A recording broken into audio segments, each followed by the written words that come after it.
Hello, and welcome to the Empowerography Podcast.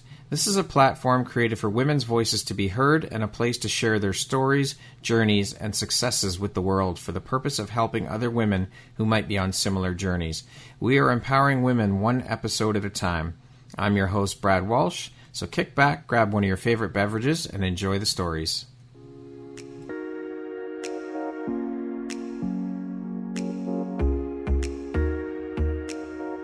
If you're looking for jewelry that makes an impact on your self-care routine and your style, Empowerography would love to offer you a discount code to one of our exclusive partners, Quartz and Canary Jewelry and Wellness Company.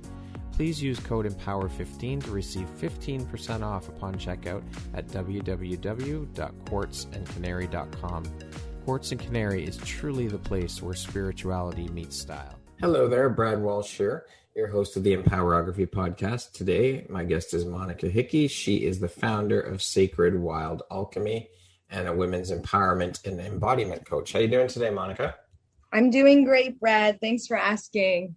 Awesome. Thank you so much for taking the time out of your day to be here and share a bit about your story and your journey with us here on the Empowerography Podcast. I appreciate you taking the time, and I appreciate you. Yes, I appreciate you as well. I'm super excited. Thank you so much, Brad. All right, well, let's jump right in. So, Monica, you're a teacher, a womb healing and awakening practitioner, a women's embodiment leader, an energy healer, a plant-based nutritionist, and last but certainly not least, the founder of Sacred Wild Alchemy. That's quite the extensive resume you have there. For those of us who don't know, what is a womb healing and awakening practitioner? Yeah, so a womb healing or a womb awakening is basically, it's remembering that we are cyclical, and it's a way of healing and learning how to use the space and energetics of the sacral space. So we say womb healing, but really you don't have to have a physical womb for this practice. You know, it's the energetics and the imprint that counts. So really what this is looking into is the imprints of the womb and how we can use it to remember our cycles, to remember our femininity, balancing it with our masculinity, and remembering that, you know, pleasure isn't bad. You know, like we've been taught that pain is virtuous and pleasure is bad, but we need the pleasure aspects of our life in order to sort of see our potential, you know? For sure. Yeah. Monica, what is a women's embodiment leader, and what do you do as a women's embodiment leader?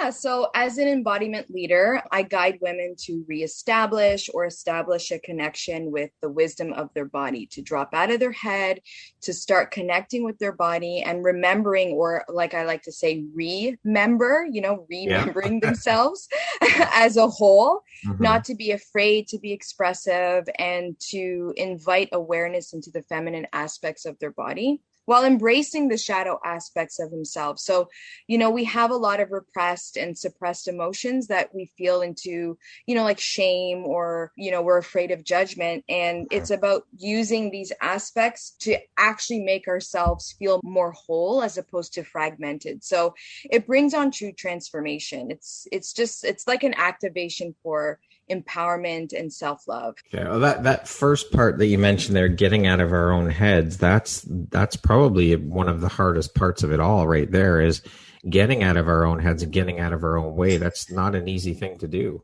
No. And this goes for men and women as well. Yeah. I just feel that, you know, in a way, women have really suffered from this aspect because we're just throughout history, we've always been sort of told what we can and cannot do. So we're always thinking about, you know, who can we please? Who are we going to be upset? And, you know, just everything all in between. Yeah, it all plays into it. Yeah. So as mentioned, you're the founder of Sacred Wild Alchemy. Can you tell us what your business is all about? Sure. So essentially, I like to say I'm in the business of illuminating a woman's path towards their sovereignty again. So towards the untamed, you know, towards the wild, so that they can be honorably unapologetic for the person they feel brewing inside. So I just come in and I turn the heat up on the burner for their like rewilding, awakening the goddess within, you know, leveling up their creatrix game and helping them find that light again and shining that light and having them understand, you You absolutely can have it all. You can have what you desire, and it doesn't have to be, a grind or a hustle. It's tapping into your beauty. Yeah, women have been told for so long, you can't have it all. You can have one of the, like, you can have the career, or you can have Yes. motherhood, or you can have this or this or this. Why does it have to be a fucking choice? You should be able to have all of it. 100%. Yes.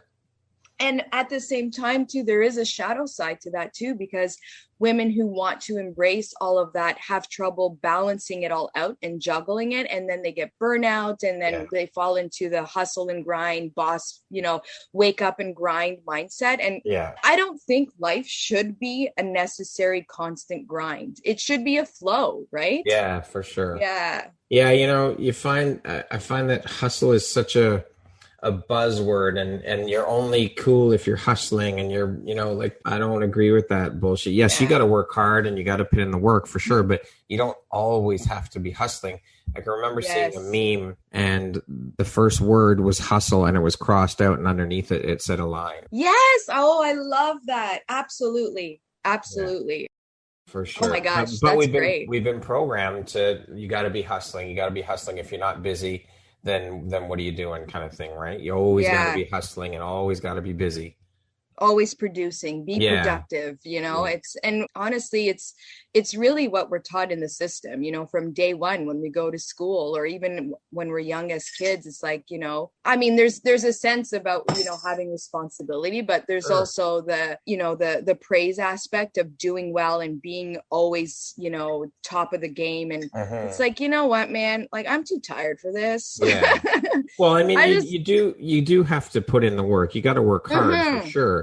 It's not just going to fall in your lap, and it's not just going to happen because you're sitting there, but you don't always have to be grinding and hustling and all of this bullshit. Absolutely. So how'd you come up with the name for the business? So Sacred Wild Alchemy, it's just, I thought about how a word that I could describe simply to honor the sacredness of our divine soul, while remembering to dive into the wild of our untamed heart and sensuality, and basically alchemizing these two elements to create a wholeness within self. Now, I read that you incorporate different elements of Tantra. How do you say it? Qigong. Yeah. Breath work, spiritual initiations, and holistic remedies into your teachings. Can you speak a bit about each of these elements and why you chose to incorporate these specific ones into your work and your teachings? Yeah, so they all just kind of presented themselves sort of timely as things went on. So for holistic remedies, like you mentioned, I do have a background in plant-based nutrition. So that just gave me the extra little bit of knowledge that I could use for, just knowing how to bring our bodies into cycle with our foods. As for Tantra, I began veering into this path and noticed that, first of all, Tantra is super misunderstood in the West, and it does work on energy like Kundalini energy, pranic energy. But I remember reading a long time ago the 4 arenas in life that have to be fulfilled in Vedic traditions. They say there's 4 arenas. The first one is Dharma, which is, our purpose. There's Artha, which is abundance and wealth. There's spiritual liberation, which is called moksha. And then there's the sensual and sexual pleasure, which is kama, like, the Kama Sutra. But we know very well the 3 aspects. We want spiritual liberation, we want to find our purpose, we want abundance and wealth. But when it comes to sensuality, so many of us veer away from that. And then we wonder why we feel lost or something's missing. It's because we're afraid to be sensual with ourselves. And so I decided to just implement that. And when I did, it was like a huge game changer for me. Different things started to come up for me. And I remember thinking, like, this needs to be taught. People need to be shown this and reminded. That was really Tantra sort of in the Cole's notes of that. The Qigong aspect, my husband actually owns, he's a Kung Fu teacher. Okay. Call him a Sifu, and he was exposing me to a lot of ancient Chinese modalities. So Qigong was one of them, and it just fell into place. It's again energy working and how to remove blocks of the channels and stuff like that. So, and breath work is just all part of the game, really. No matter what practice you are doing, whether it's yoga, energy work, healing, breath work is always an integral element. Right, for sure. Can you talk a bit about how you incorporate these elements when you're working with your clients? Yeah, so I try to work with, when I work with my clients, I don't want them to feel like they're being schooled, or I don't want them to feel broken or being fixed in any way. So my goal is to sort of modernize these teachings and practices and present them to women so they can digest them and intuitively use the tools, as opposed to me saying, here's how you have to use them. Because, really our spiritual journey is different, like every single person. So it's not a Band-Aid fix. Yeah. So, if someone comes to me and let's say they're having trouble seeing past the pain or anger that they feel towards their mother or their father or whatever boss friend, like one of the first things I get them to do is to close their eyes and breathe into the body. Right? Okay. Get out of the head, get into the body. And then I get them to use their voice and describe out loud, what they're feeling towards that person. And it's tough sometimes to face these, these pains about who we feel victimized by, but I try and get them to sort of step away from that victim, and so that they can reclaim that power, right? And just be expressive on, hey, like, this is how I feel. I'm going to own it. I'm going to work through it. I'm going to either transmute it or what have you. And you can almost see the change just right from that first session. Is like people feel relieved, like they have emotional outbreaks. They have, they have this experience. And then at the end of it, they're like, wow, like how amazing is it just to be able to tell someone out loud how I feel, even if it's not that person. So, I mean, and that's just sort of just a quick, tiny snapshot. It's just basically, trying to get them to see that version of themselves that is powerful enough to express their feelings and their emotions and to feel into their body so that they can begin the healing process. Right. Okay. Yeah. Now, you've said that you seek to alchemize the world of spiritual and the untamed to pilot women back to their original path of authentic feminine wild. Why have you decided to take on this mission and make it yours? Oh, I noticed there was a certain way of being in the spiritual community. So, and this was one of the first aspects when I was starting to teach yoga years ago. My main focus was, just teaching vinyasa yoga, doing the classes, the asanas, the postures and what have you. And there was something like, I just remember thinking there was something missing. And so when I started looking at, like Tantra, for example, or womb teachings and incorporating that into my practices, I noticed right away there was a resistance. It almost felt wrong to feel pleasure in my practice as opposed to this disciplined, serious, it felt like I was doing something that wasn't part of the process. But the funny thing is it wasn't until I started to actually embrace that side of myself that I had this, what someone would call like an awakening. And it felt like, I'm going to say it literally felt like a full body orgasm. I was shaking like I was shaking my whole body. It was like my eyes were rolling in the back of my head. I remember thinking, what the hell is happening to me?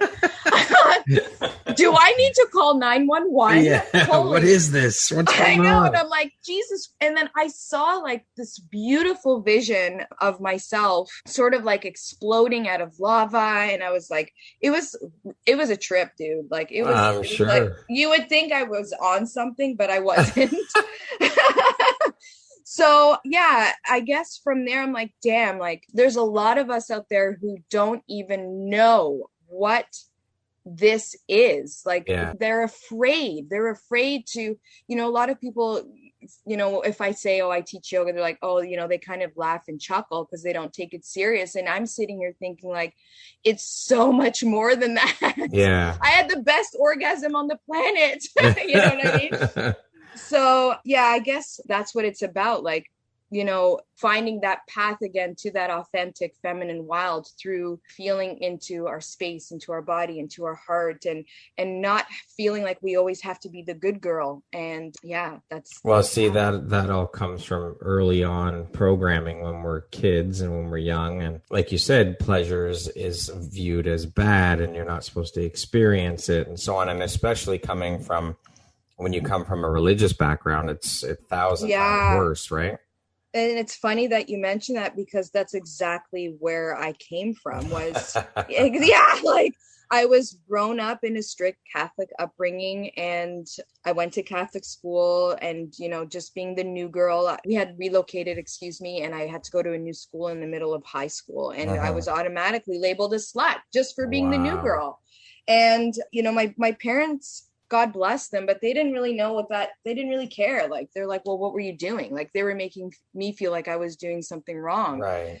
So yeah, it kind of sucked, but it definitely helped me a lot in the long run, learn a lot about what needs to be healed there. Yeah, for sure. So speaking of healing, how long have you been an energy healer, and how did you discover you had the gift of being able to heal with energy? Yeah, so I was a late bloomer to the game, I would say. When I was young, I always had, this interest in spirituality and the paranormal, and, even things like witches and how they use the elements and for all these like spell work. And, you look at the movies and of course it's sensationalized, but, then you look into history and you're like, oh, there actually were witches that were practicing this craft, like before the Catholics took over.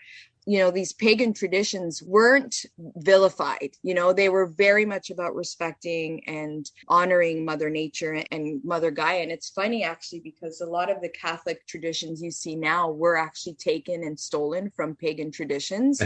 So I find it funny when they do things like Body of Christ, because pagans used to do that similar sort of ritual. Right. Anyways, so it was in grade 8, I ended up doing a essay on witches, and I called it The Wise Ones. And my grade 8 teacher hated it so bad. She didn't even grade it. She just failed me, told me she was going to tell my parents that I'm getting into the cult and all this crazy stuff. Yeah. And my parents were really strict, so I was scared out of my mind. So I said, okay, let's not go there. I'll just rewrite something. And I can't remember what it was, but it was something ridiculous. Like, I can't even remember what it was, but yeah. So, and then I was shamed. I was shamed by someone that I admired. I really loved this teacher. I remember her very well. And from there, I said, no more. Like, if I'm going to get persecuted like these witches did, forget it. Like, I'm done for. Anyways, fast forward till I was about in my 20s. And I realized, I just kept getting called back to just the spiritual work and the energy work. And the rest is history. Okay. Yeah, I just said, I don't need to answer to anybody. Yeah, exactly. I'm assuming you work predominantly or only with women, right? Yeah. So I made the choice because, one, I'm a woman, so I feel like I can relate to them. Right. And I mean, anyone who identifies as a woman as well, because I just feel like we're untapped powerhouses, Yeah. Right now, I do have like an online community in school that is only open to women. And I did that because for them to have a safe container to communicate. And if they want to work through my teachings, it's a nice sort of sacred space there. But, women they've had kind of a rough go over the centuries. We carry a lot of ancestral wounds. We carry a witch wound. We carry sister wounds. And, just all stemming from the dismantling of the goddess, which was, 7,000 years ago. So I guess I just related to this so much, and the nice girl syndrome still plagues me from speaking my truth at times, and I see it in other women. So, I just figured if I can help them heal, they help me heal, and it ripples. It's a ripple effect. Yeah, cyclical for sure. Yeah. Now, you say your main goal is to change the way women experience the world and to leave them feeling brave and inspired to be playful and empowered in truth.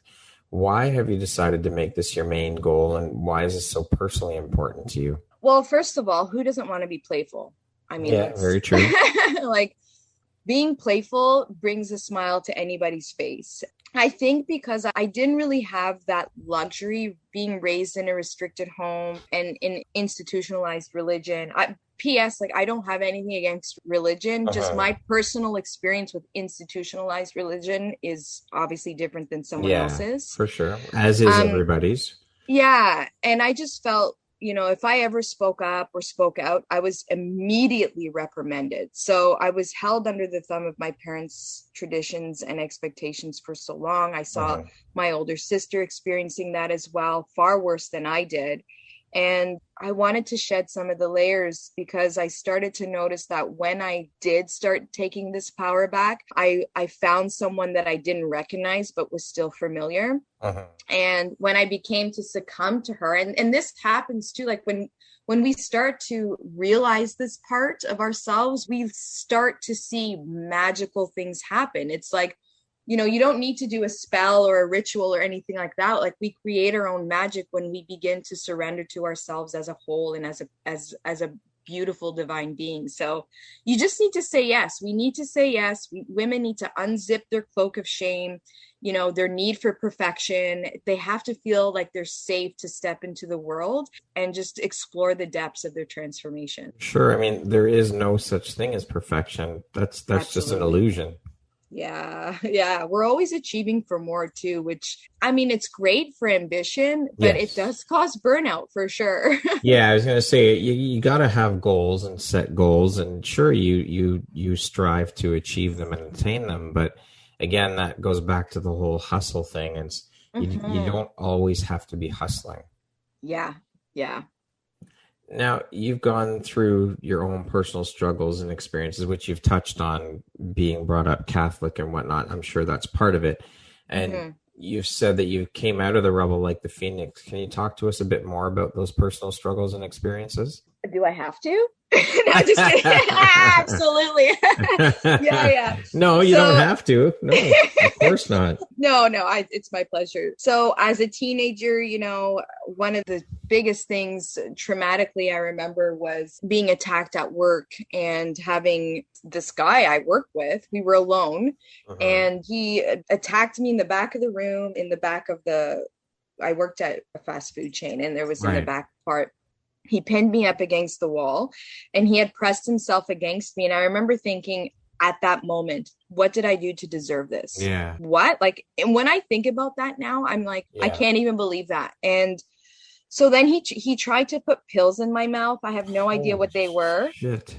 Yeah, I have, and I don't want to know. And it was scary. He locked me in the freezer for like a half an hour. Yeah, it was a whole thing. And so that was one struggle. And I still remember blaming myself for a long time for that. I went through a painful divorce that also almost cost me my entire family. It pained my son. Yeah, and that was a huge part of my change and transformation as well. I really saw myself in a way that I enjoyed. Like, I was proud, but at the same time, I also saw parts of myself that I was not so proud of and needed to be worked on. I lost my little brother. He was 27, watching him struggle through the pain of what he was going through, holding his hand to his last heartbeat. It was like a roller coaster. I had the moments of, feeling like a victim, being attacked. Yeah. I had the moment of, okay, shame, having this divorce and my family being ashamed of me. And then watching someone close to me die. I'm sorry. Oh, it's okay. Take your time.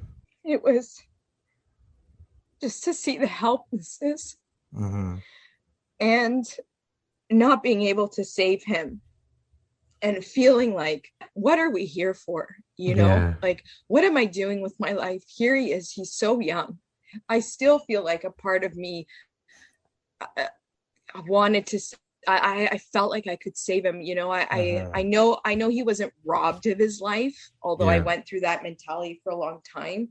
But in the end, like, it taught me so much about what it is. In his death, he taught me more than anyone in my entire life has taught me. He taught me how to live in the now, how to, if I want to be of service, be in the way that I want to be and not worry about what other people think of me, help the way I want to help. And, we can't save everybody, but we can sure as heck try and save as many people as we can. And when I say save, I just mean, help people feel like they're worth it. Because my brother, unfortunately, he did have bouts of depression and he didn't feel like he was worth it. And it breaks my heart to this day. So, you really learn a lot through death. And death can come in many forms. And this was literal death. And it was it was transforming for me. Well, thank you, first of all, so much for sharing that very private and vulnerable moment. I appreciate you doing that. And I'm sorry for what you had to go through. I think it's sad, and to lose a loved one is incredibly hard. Yeah. And you can't put it into words how it feels. And of course, it's different for everybody. Everyone experiences it differently. But thank you so much for sharing that and being so vulnerable. I appreciate that. Thank you, Brad.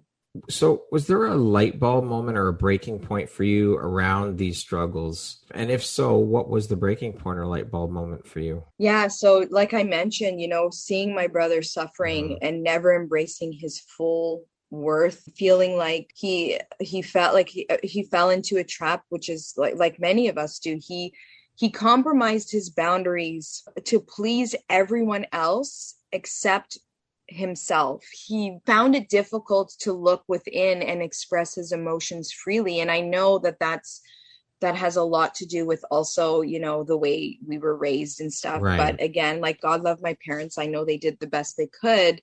But his death taught me not to spend my life fearing death, because one, it's inevitable. Yes. And we all leave the same way we came. So right. We have to remember to fully live this dance of life with every beat of our heart. And that's when I said, like, that's it. I'm ready to take the leap. I just need to embrace myself. I need to go and follow the purpose. It's scary. I don't know what it's going to look like. It's completely different than the life I've lived, but this is it. Like, I'm doing it. It's kind of sad to think that so many people never do embrace their life and just throw caution to the wind and say, fuck it, I'm going to do this. We only live once. There's only one go around at this. You only get one shot at it. So why not do whatever it is to make yourself happy through, as you said, this dance of life, and enjoy it.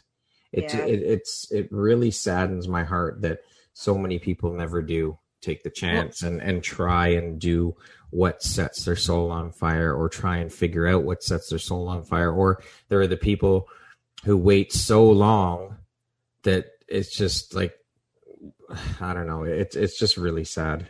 They're just, you know what? I really feel like it just boils down to fear. Everything boils down to fear, what stops us. And fear of judgment is huge. Yes. We don't want to be criticized and made to feel like what we're doing is silly or dumb or, not scientifically proven or whatever. It's like, but who cares, man? Just do what you got to do.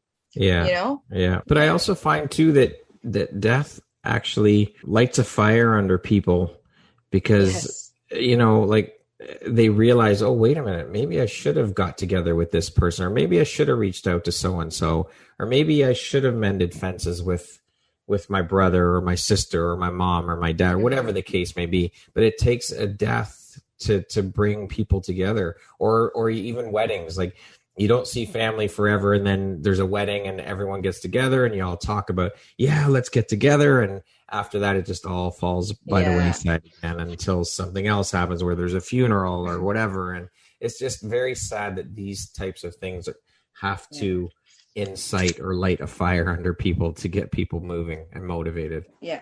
Our mortality becomes a reality. Yeah. We're not immortal. Sure. Yeah. Yeah, for sure. So, Monica, how do you think these experiences have helped shape the Monica you are today?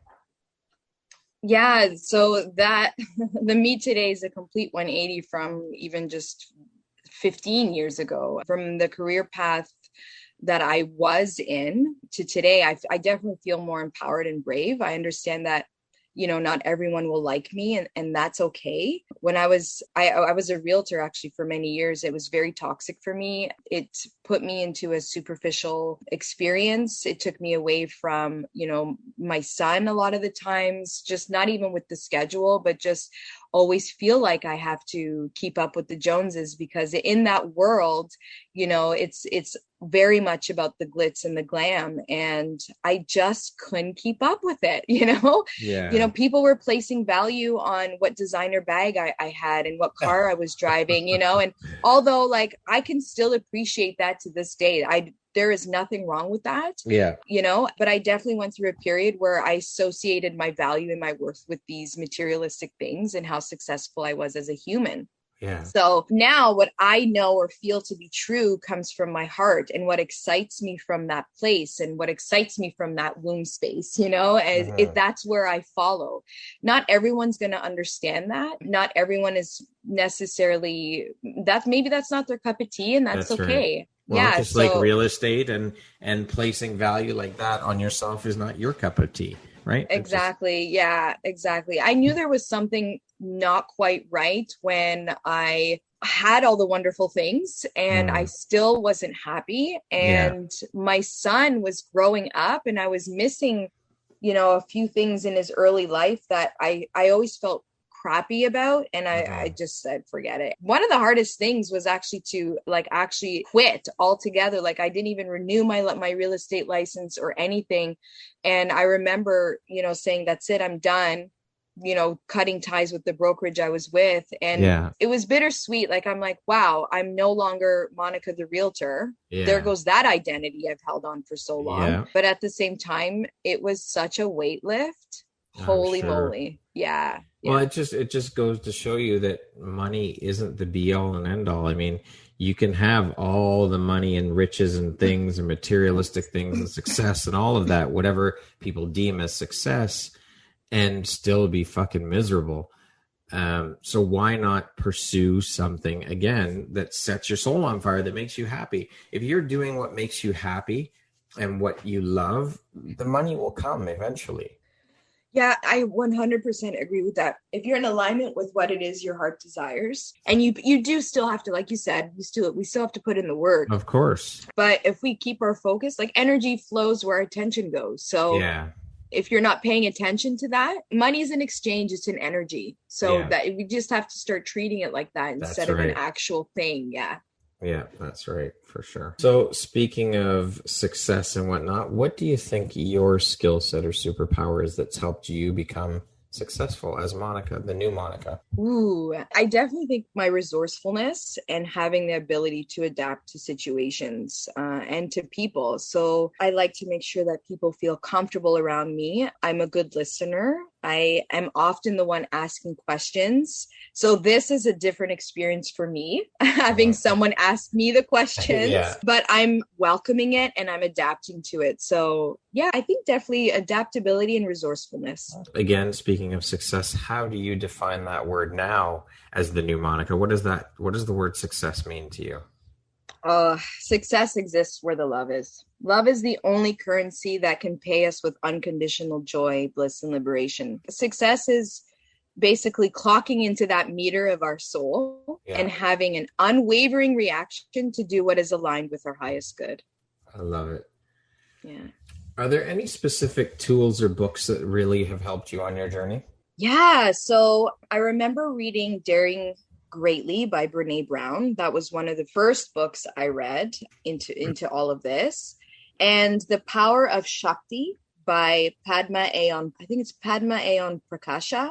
And also, as for tools, I would say making sure I connect with Mother Nature a few times a week. That's an absolute must. Putting my feet in the ground, soaking in the sun, dancing in the rain. Like, when was the last time we did that? That's an absolute must as an adult, Hugging a tree, man. I know that sounds completely hippie, but if you can find somewhere where you're just going to go and hug a tree, and tune in, you can feel the hum of that tree. It's just so overwhelmingly beautiful. And then, I'm not ashamed to say it, but I do take part in, microdosing at times, mushroom ceremonies. I've explored with ayahuasca. Yeah.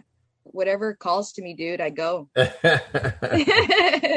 What would you say is one of the best pieces of advice you've ever received? Oh, yeah. Not everyone will like you, and your past does not define your future.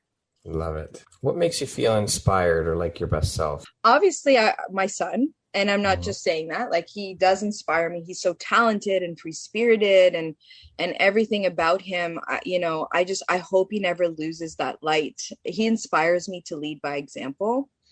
And other women inspire me, especially when I see their evolution and their transformation. It makes me feel like, it inspires me to be the same, to always be open and surrender. And I absolutely feel my best self when I'm spontaneous, hands down. Yeah, spontaneity is the spice of life. It is. Sure. 100%. What is one of your favorite quotes? Maya Angelou once said that your crown has been bought and paid for. Now put it on and wear it. I'll never forget that. Yeah, I'll never forget that. Love it. What would you say is one of the most important things you've learned in your life? And what was your life like before learning it? And what was your life like after learning it? So definitely, I would say that no is a complete sentence.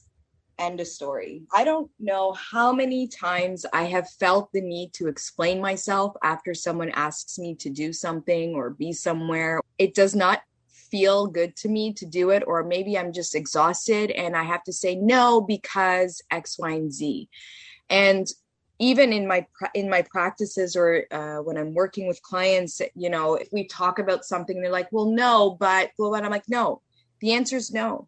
You don't have to explain to me. Let's end the story, right? Yeah, it's funny how we always find that need or feel that need to explain ourselves, right, to other people, why we don't want to do this or why this happened or whatever the case may be. It's, that blows my mind. It's a justification of why we're saying no. It's like, well, no, because, and, it used to be where when I started just saying, no, people would be like, oh. And they're waiting for an explanation, right? And it's like, I'm being as sincere and thoughtful and caring as I can, without, compromising my boundaries and without insulting them. Yeah. I still love that person. It's just like, well, no. And then they just end up understanding, that's it. They just expect it from you. Oh, when Monica says no. The sentence ends there. Just no. Yeah. There's nothing else to say here. I love you, but no. I will do that. I'm like, I love you, but no. Yeah, that's awesome. What does the word empowerment mean to you? Empowerment means to me to have an unwavering knowing of your truth, taking the actions required into living that truth, like that's so important, and taking the actions with conviction and love without fear of being bound by the judgments of life. That's empowerment. Wow, that's a lot. Yeah. I love it. How would you like to be remembered? Oh man, so I have this, one of my favorite mantras is Loka Samasta Sukhi Nu Bhavantu. Basically, it means, may all beings everywhere be happy and free. May my thoughts, words, and actions of my own life contribute in some way to the happiness and freedom for all. That's how I want to be remembered. Love it. Okay, we're going to jump into a little rapid fire section. So the next grouping of questions just be 1, 2, 3 word answer type thing, okay? Yeah, sweet. How would you describe yourself in one word? Open. Money or fame? Money through fame. A sneaky way there. Early bird or night owl? Early bird, for sure. If you came with a warning label, what would yours say? Oh, don't lie to me, please. If you could teach the world one thing, what would it be? Courage. What's one thing you want but cannot buy with money? To be patient with myself. If you could change one thing about the world, what would you change? Consumption and waste, better sustainability practices. How we treat our planet is a reflection of how we treat ourselves. Yes, for sure. For sure. What's the first thing you notice about a person? You know what? Their posture. Yeah. All right. I've never had anyone answer that question with that one. It's their posture.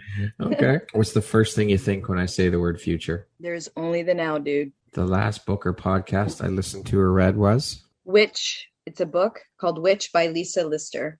Okay. And that concludes our rapid fire section. Now back to our regularly scheduled program. Oh, okay. That was fun. Who in your life has had the biggest impact on you and why?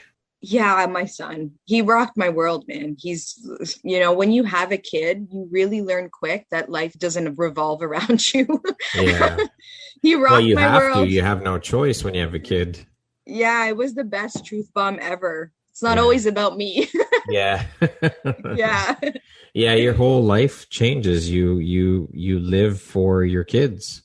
Yeah. Well, the world does change too. Like you have to shift and pivot quickly. For sure. I mean, if we've learned one thing through this whole pandemic, it's that you have to learn to shift and pivot very quickly. Absolutely. If you had one do-over in life, what would it be? Okay. I wish I had something, beautiful and enlightening to say, but every time someone asks me this question, I have to be honest. I was in Vegas once and I remember sitting, we were having something to eat out in the courtyard, and there was this huge slot machine, just a single slot machine. And I remember thinking, I should go put $1 in that slot machine right now. Uh-huh. And my husband at the time was like, no, just eat your dinner and then we'll pop it in. I'm like, oh, all right. And I just remember like, God, I really should put it in. Sure enough, I'm literally watching this man walk to the slot machine. Yeah, he puts the $1 in. Doesn't he win the $150,000 jackpot? Oh, man. I know. So I guess if I had one do-over, it would be that. And then I guess being home more for my son when he was younger, instead of being obsessed over my real estate career. Yeah. Okay. If you could sit down and have a 1-hour conversation with anyone in the world, alive or dead, who would it be and why? I don't even need to think about this one. Joan of Arc. She was ahead of her time. Here's this young peasant girl in the village of France, daughter to a farmer. She couldn't read, she couldn't write. She starts to follow her divine guidance. She does whatever it takes. She, leads the French army to victory, only to be burned at the stake at 19. And, I would just love to hear her story, how that went, And my grandfathers, I've never met my grandfathers. Wow. Yeah. That would be an interesting one for sure. Yeah. What is one of your biggest failures or life lessons or teachable moments, we'll call it? And what did you learn from it? I wish that I knew about, this body connection and womb science sooner than later. I wish, I guess a biggest failure is denying that part of myself, allowing that, I guess, the influences in my life to snuff that out instead of embracing that divine being that I am, that divine being of sensuality. I learned that we came into this world through some form of divine union. So we need to embrace that miracle of who we are. Okay. If you could set up a billboard anywhere, where would you put it and what would it say? Let's dance. But yeah, actually it would be, the truth does not require fancy credentials. That would be my billboard. And where would you put it? Where would I put it? Uh-huh. I would put it right in the middle of Washington State. I don't know why. Yeah, I know. No, I don't know. I have no idea where I would put it. Up in the sky somewhere on a blimp. There you go. So more people could access it and read it. Yeah. What is your personal motto? Go with the flow. If you could step into my shoes, what would you have asked yourself that I didn't ask you? Jesus. Maybe what my biggest fear is. What's my biggest fear? What's your biggest fear? Oh, all right. My biggest fear is fear itself. It can be debilitating. It can be crippling for sure. Yeah. I think fear itself does scare me. Succumbing to that fear, not, I guess, being a disappointment. That's still a shadow aspect of myself for sure. And bears, I'm afraid of bears. Okay. Yeah. If you could go back and give your younger self one piece of advice, what would that piece of advice be?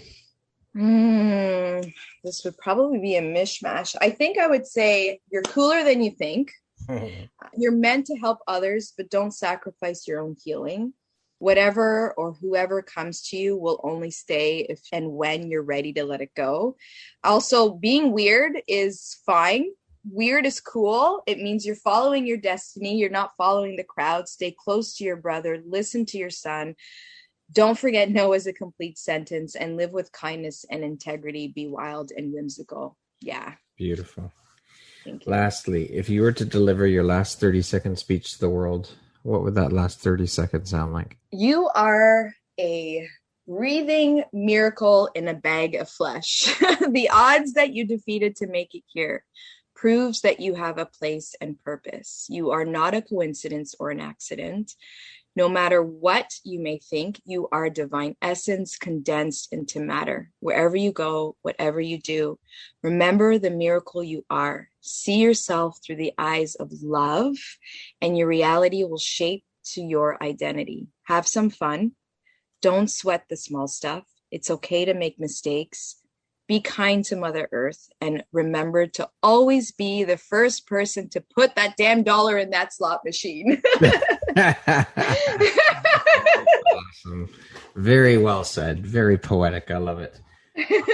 Thank you so much for taking the time to be here today and share and take me on your life journey with you and share that with us here today. I appreciate you taking the time. This has been an incredibly enjoyable conversation. I've thoroughly enjoyed all of it and learned a lot along the way. So thank you so much. I appreciate you, and I appreciate you taking the time to be here. Thank you so much, Brad. I really appreciate it so much. Thank you for having this platform and giving women a voice, and the work that you do is inspiring. Thank you. Oh, it is my pleasure and my honor. So thank you. Once again, my name is Brad Walsh, host of the Empowerography Podcast. Today, my guest has been Monica Hickey. She is the founder of Sacred Wild Alchemy and a women's empowerment and embodiment coach. Thanks so much, Monica. I hope you have an amazing rest of the day. You too, Brad. Have a good one.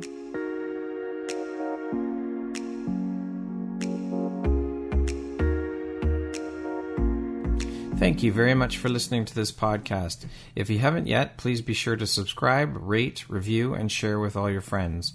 You can find me at viseuphoria.ca and follow me on Instagram at Empowerography Podcast and on Facebook at Empowerography.